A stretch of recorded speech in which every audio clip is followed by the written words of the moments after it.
Today at the homestead, what we're going to do is I have some green peppers here that are almost to the point that if I don't use them, that they're going to go bad.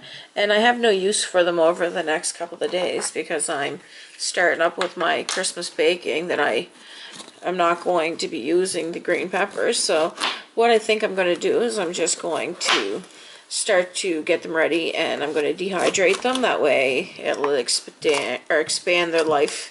So what I'm going to do is I'm going to take them and I'm going to scoop out the seeds because I don't want to dehydrate them with that. And you want to cut this white inside out because that will change the taste of the green pepper. So what I'm going to do is I'm just going to clean that up a bit, and I'll fast forward and show you what it looks like once I hollow it out and clean it up a bit. So now that I have the green pepper all cleaned out, what I'm going to do is I'm going to cut it in two different ways. Now, you can cut it in strips just like this. Now that's a good way if you're adding them into something that requires strips or whatever, like stir fries and then I'm also going to do them in cubes. So how I'm going to do it is I'm going to take some strips, which is pretty easy actually, and I'm going to time it as well to let you know exactly how long it takes. Now it could take anywhere between 4 to 12 hours.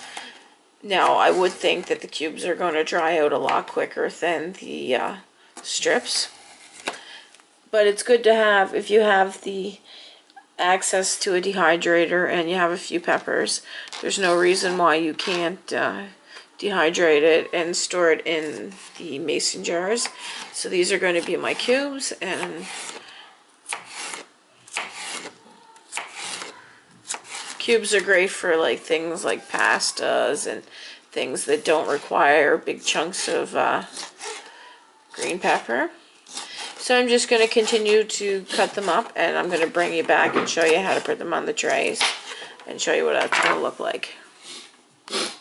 So now that I have it cut up, what I'm just going to do is I'm just going to lay them out, and you're going to make sure that none of them are touching, because if they do touch, it will actually leave wet spots on them, and you don't want wet spots on your vegetables as it'll just be nasty and gross. So we're just going to continue to lay them out like that,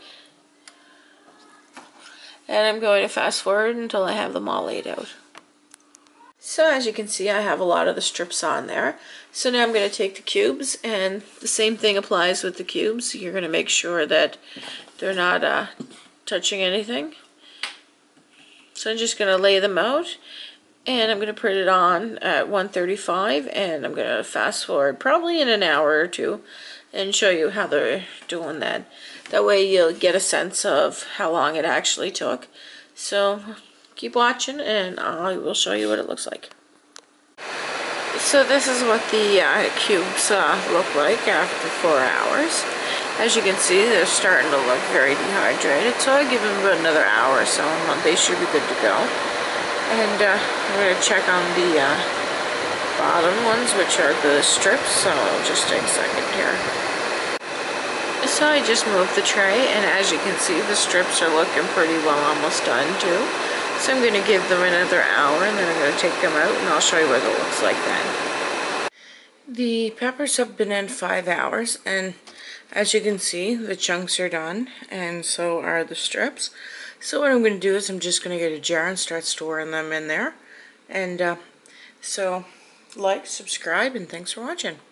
I just wanted to show the end result. As you can see, there's the chunks.